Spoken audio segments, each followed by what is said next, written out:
Welcome to another edition of the Roundtable. We are very honored today to have Mr. Jeff Bohm, the chairman of the board of the Board of Commissioners of St. Clair County, and another Jeff Katofsky, the owner of the St. Clair Inn. Jeff, welcome back to the Roundtable. Thanks for having me, Paul. Bohm, nice Paul, to see thank you you again, sir.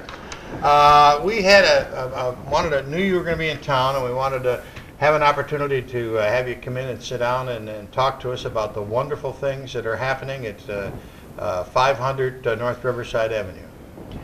It's we're going as fast as we can. Yeah. A lot of great things going on out there. You've been very fortunate this fall and winter to have a milder than normal winter, even though there's been a lot of winter. You California guys don't know what that's about. You're calling this mild? 34 degrees. But your construction people have been able to keep moving. Yeah, you know, it's amazing that they've been able to work in this weather. We had a couple of weeks here where they couldn't. You get down to under 20, you can't pour concrete. There are things you can't do. But I mean, yesterday it was snowing out there, and out like bees in a beehive yesterday, working in the snow. Yes, it's a great sight. Mr. Bohm, you're here to talk to us about the roads and things that are sort of connected. Yeah, there's a couple. Obviously, this project is moving forward, and there's some of the things that arguably we're playing a little bit of catch up on right now, and that would be some of the changes you're going to hear on M29 now. Okay. The city just recently passed a resolution looking to implement a road diet, what that's going to look like. I like the term. That's the term that they use statewide. Essentially, what that does is it takes a 4-lane highway, takes it down to 2 lanes and a center turn lane. That had been talked about previous, really until Jeff came fluid with the St. Clair Inn. That those discussions really didn't, move. And right now, I know the City Council has passed a resolution, sent it to MDOT. They're going to be bringing a couple different designs back to hopefully implement this summertime. I know you're going to have lots of questions about it, this, that, the other thing. The thing that I always want to emphasize is this is a paint job, okay? Okay. So understand if there's some elements that may not work. Can be changed. Can be changed. It's a paint job. Yeah. So you're not putting cement in the middle of the road. No. Putting berms up. The cost is covered. Between MDOT and the Road Commission with the maintenance budget, it's not an expensive redo. So we need to try some of these different design alternatives, and I think some of the other things people don't realize is, everybody agrees you need to slow that road down. Well, you just don't slow that road down. You have to do studies, and the study is essentially speed studies conducted by the Michigan State Police, where they come out and they survey the speed of the traffic and take 80% of what that speed is. And if they do that, I think we know that the speed limit ironically would go up on M20. Right. The other part, you can't enforce your way to, you cannot put a police officer sitting on M29 24/7. Just not realistic, right? So the way you're able to control those speeds and make it safer for a pedestrian crossing is via through these road diets. And hey, anybody that lives in town, as we all do, go down to the center courtyard and try to walk across to the boardwalk over there. On even a moderately busy day, and if you're not fleet of foot, you're in trouble. I mean, and the thing about it is that we're not unique to it. Cities all over the state of Michigan, and probably in California too, are doing the same thing. They're trying to make their municipalities more acceptable for people to come and be walking around and make it more walkable. Pedestrian friendly, and I'll let Jeff touch a little bit on it. And I think it was one of the first things when he first came to St. Clair, sat out front of his place, and he's like, "This is crazy. How don't I got to get people across the street to and from." I mean, the sheer volume of people that the St. Clair Inn's going to bring to town. I mean, we had a meeting with the mall last night, talk about some additional things that we're working through with them. Good. But these are substantial numbers of people coming to St. Clair, and it's really going to change the whole face of that whole downtown area. So the road's going to slow down. Yes. Let's hear about the good stuff. Let's hear about the things I've been watching are just wonderful to see from the north all the way to the south on the property. There's things happening. Right? Well, the main thing you're seeing now, if you drive by, is that we're rebuilding the skeleton. Okay. Yes. And the area where the pool was, which is now gone, right, That foundation there had some issues in it that were concerning to us. Not that it was going to fall down tomorrow. It's been there for 90 years. Right. But the engineers freaked out a little bit and said, we need to fix this. And that's why you see those big metal beams. They go down 120 feet. 120 feet. Yes. So they're going 12 stories below ground. Oh, my God. So that building's not going anywhere. No. And the point is that we want to redo this not only to make it beautiful and a great place to go, but we want it to be here for another 90 years. Yep. And so that's what you're seeing there in the middle, and that's holding up that middle piece, and then it all ties together. You'll see, so those piles that you see now, they're going to get knocked all the way back down to the ground. So the pieces that you see up there, 15 feet up, they're still going down further into the ground. Then underground, they build a whole grade beam system there to hold them together, and then you'll see it coming up. So the next, I'd say about 6 weeks from now, you'll start to see the wood start to rebuild the skeleton. Okay. In that piece. And maybe 3 to 4 weeks from now, you'll see the third floor on the existing north tower start to go up. So you're going to take the roof off the existing north part? Yes, that comes off. There's a third floor going on that. That'll match the same height. So the whole inn will have the same height. Okay, So all right. because the historic inn is taller Yep. than the north side. So Yep. now it'll be all the same across. Okay. So the middle piece now is where the bigger ballroom will go, and then above that is that third story bar that we talked about. The view from there is going to be spectacular. It's going to be my spot. That's where you'll find. That's where you'll find me and my scotch, standing on there, just looking at the world. And then I'll go across, and then you'll have there's 13 suites that'll be on the third floor of the north tower going across. So you'll start to see that happen. You'll also start to see the sticks going up on the 3 cottages relatively soon, a couple of weeks from now. So I'd say by the next time you see me, there's going to be much more of the skeleton will be done. Once that skeleton is done, we'll put the new roof on, and then you work the outside, then you start working the inside. So we're on target so far. The north section, the lower windows are all gone now, and it Yes. looks like there's 6-foot room. There's going to be sliding doors in there. Or what? So we expanded on both sides. We expanded those window frames. Why wouldn't you take advantage of the views? Yeah. And yes, there'll be doors. Everybody's going to have private patios on the ground floor, balconies off the upper floors, so that you can take advantage of everything downtown St. Clair has to offer. Wonderful, wonderful. The exciting thing is that it's moving along, and is all the finances coming together for you and all that kind of good stuff? We're still struggling a little bit with the MEDC. They're coming out on Friday, I think, for hopefully a final walkthrough that Jeff's going to walk them through, and my partner Rick will be there and walk them through, so they really get it. I think that there's been a struggle for everybody else believing. I think most people believe now, and I get it. There's been 10, 12 years of suffering out here, and I talked to the mall board last night for the first time for about 45 minutes. Good. And I get it. I get you've suffered for 10 or 12 years. Ain't my fault. No. But I'm gonna do what I can to push Here this to along. help. Yeah, that's right. And that was the discussion last night. And I said, here's the things that I'd like to see you do to help out the community. You've got to make some changes too, since we're making them.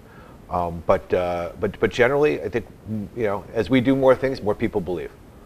Well, I do, and I hear that on the street. And Jeff, that the story was terrible for years and years and years, and the service just kept going down and down and down.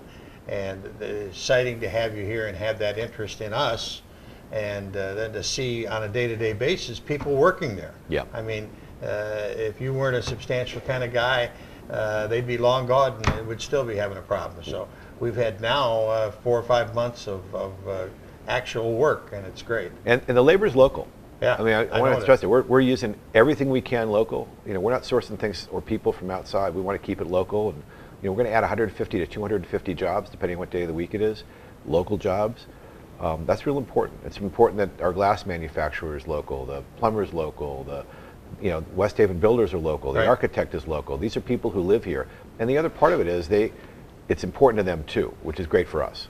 I had a chance to talk to West Haven Builders yesterday, get some pictures for today's interview, and he showed me pictures of some coins that they found behind the front desk, and you're going to make a little museum, mini museum or something? We are. So if you remember, the inn had some artifacts in the entryway. Right. So we've kept all those. We've kept all those old pictures, and one of the bars that we're going to have in the hotel. It's called Prohibition. Great. We want to take advantage of the fact that there's some history there during the Prohibition times with the inn. And we're going to try to bring you back to 1920 in Prohibition. And in there, we're going to display all of these old artifacts, and wonderful. newspaper articles, and things that we're finding, China, and all these original pieces that we were able to salvage and restore from the inn, and create an atmosphere where people go in and go back 100 years. He said he showed me he found a Christmas ornament. Yep. That was for the pastry chef from 1944. Employee gift. What a delightful little ornament it was, and you're going to use that too. Yeah, those are the types of things that we want to do because they're history. Yes. And it's a historical building. We want to bring her back. And as has been said many times, I think with all of us, everybody in town worked there. Yes. They all had the rite of passage was to go to work and be a busboy or a busgirl at the St. Clair Inn, and then they went on to great successes after. Did you work there, didn't you? No, I just drove a couple of the cars back in the day. That's another story for another day. We'll My buddy did parking cars. It's an adult show. It's an adult show. We'll do that one later. Yeah. Good. So we're going to still see more things happening. Mm-hmm. You're going to be here back and forth. Everything. And how's the baseball team doing? Well, we don't get a roster till around Father's Day, because it's a post-draft league. But last year we were the best team in the league and lost in the playoffs because our two best pitchers went up at the wrong time. That's what you said. That happens. But no, that's a lot of fun. But our baby right now, our focus. Rick is here almost every week, my partner. Yeah.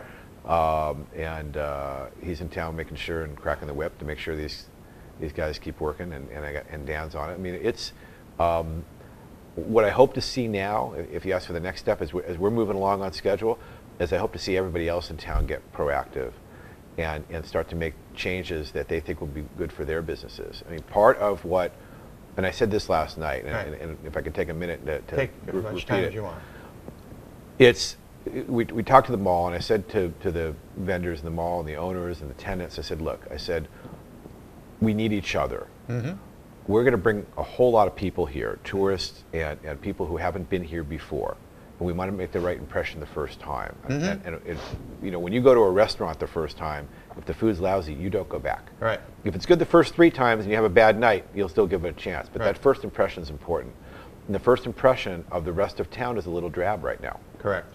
We're the shiny new toy. We're the bullet train, and get on the train. But do it now because we'll be open in a year, and we need places for our guests that are going to come to the inn to go. We're not so egotistical that we think people aren't going to leave the hotel when they come for a weekend. They're going to want to come into town. They're going to want to walk around. We have a beautiful park. You got a boardwalk. You got river. But they're going to want to shop. They're going to want to eat other places. That's right. And you need that. And the mall is the perfect spot for that to be because they don't have to get in their car.